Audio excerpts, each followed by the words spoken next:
Okay, we're on part 4. I promised you 4 parts. So we're going to try to do this in kind of like a light workshop approach. There is a new website for the state. Dave Veron is starting to put materials out there. I'm going to take you through some things that either you knew or don't know, but what the Knights have available for you to use in your councils. You should have a life director. Dr. Steve Brown could not be here today, but he and I are the 2 state life directors. So we want to start with the Knights menu of life programs. And so we've made a menu of this, and there will be a handout, not today, but on the website after you go home. It's like a 6-page handout, and I've put all the life programs on a chart.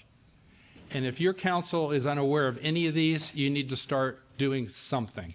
It's not just question 6, but you need men to do something that's part of their charism, what they feel like doing. And we're in a battle, obviously. Not just the abortion question and the sports petition. We also have to raise money. So the state's agreed that we're going to raise $100,000 for life.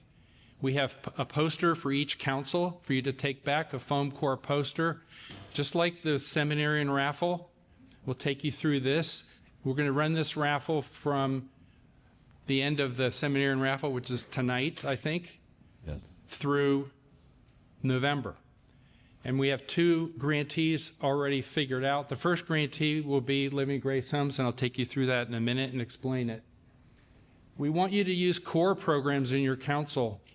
Have your lecturer or have someone use some of the programs we're going to provide to you, including these videos on the life issues and the battles that we have. And then with the tools.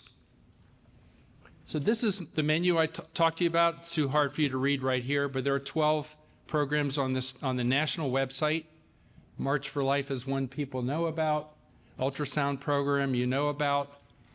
But Special Olympics is one of them. There are a lot of things, not just about abortion, but also about helping children, the Coats for Kids, things like that. Special Olympics, the wheelchair program. Not on the list, but some obvious things qualify for the Columbia Award. And these are, I put visiting the sick on here because that's life also. And when men do that, they realize, oh, I actually have the ability to pray with someone at a hospital. Maybe I should get more involved. The sidewalk prayer witness, I did this, and you can see my story in the Silver News. First time I did it, 1 hour of prayer, we saved a baby's life. And that fired me up 3 years ago, and that's why I'm here. The Imago Dei conference is a evangelical conference here. I went to that, and they said, where are the men? So they actually gave me a chance to talk to them about the Knights of Columbus have been helping women and families for 140 years. We're here. When evangelical churches know that Catholic Church is involved, they feel stronger. And we should feel stronger because of their efforts. The Nevada Catholic Conference is the political arm of the Archdiocese. They spoke 2 years ago with a video, but it was produced late. We've been pushing the Archbishop and the bishops to produce materials for us to use every month between now and November. And we hope that we'll be able to provide you information on the website that you could make as a bulletin announcement, things like that for your parishes for Nevada. You know about no on question 6. Letter writing, including petition signing. We did Catholic Vote 2 years ago. Our church did 2,000 postcards, handwritten. We've learned this actually helps people change their minds when they get a personal postcard. So we may use that tool this year. Father Edmund wants you to become a knight. We are recruiting men to do life activities like the march or visiting a pregnancy center, and they see us doing something and they want to get involved. And one of our young men from our council, Justin, put your hand up. So I have asked him to come to experience a state convention. So he's one of our youngest and UNLV grad So you should meet up with the UNLV guys here.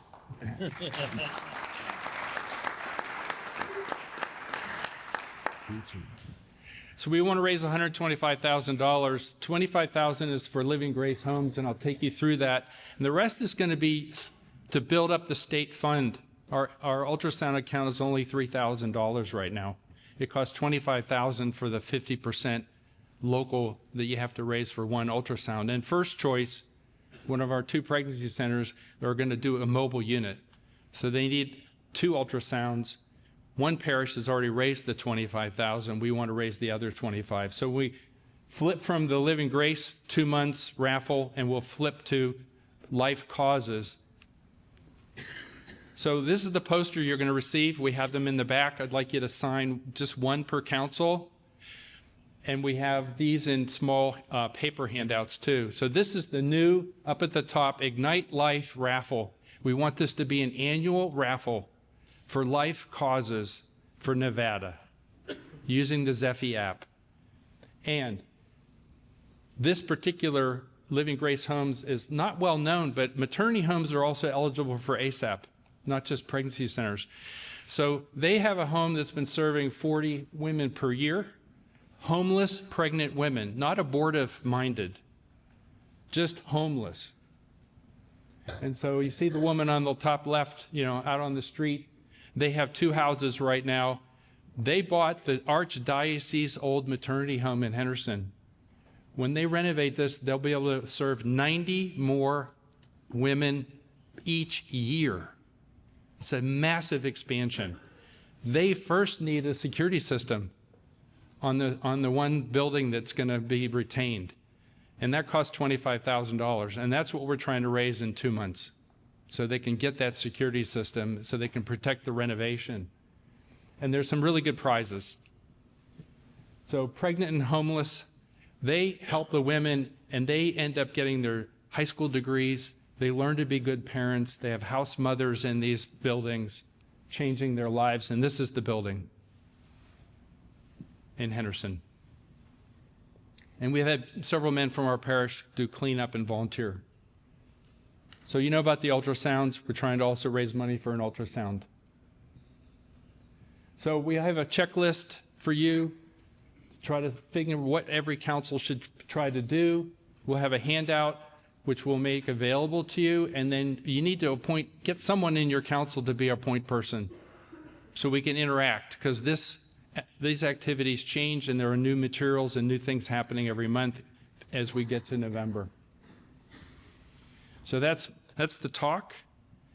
I really appreciate your efforts. I don't know when the posters are back there. We'll attach a piece of paper that is a small version of the poster and some talking points, so you can explain to people what this is all about and why we're trying to help 90 more women per year, which is a big deal. It's the only maternity home in Vegas. It's the only maternity home in the entire state. Yeah, maybe in the entire state. And I'm hoping they're so successful with this renovation that they could then have a baby maternity home somewhere else in Henderson, or out in Summerlin or somewhere else in the state. They have such a good model. Almost no premature births. Over 90% of the women have safe, healthy babies because they take the women to their appointments. This is real care. And when they see men helping with the volunteer and renovating this, it makes the women feel stronger. So thank you for your time and your help today. Thank you, Mark. Thank you. Thank you. Thank you.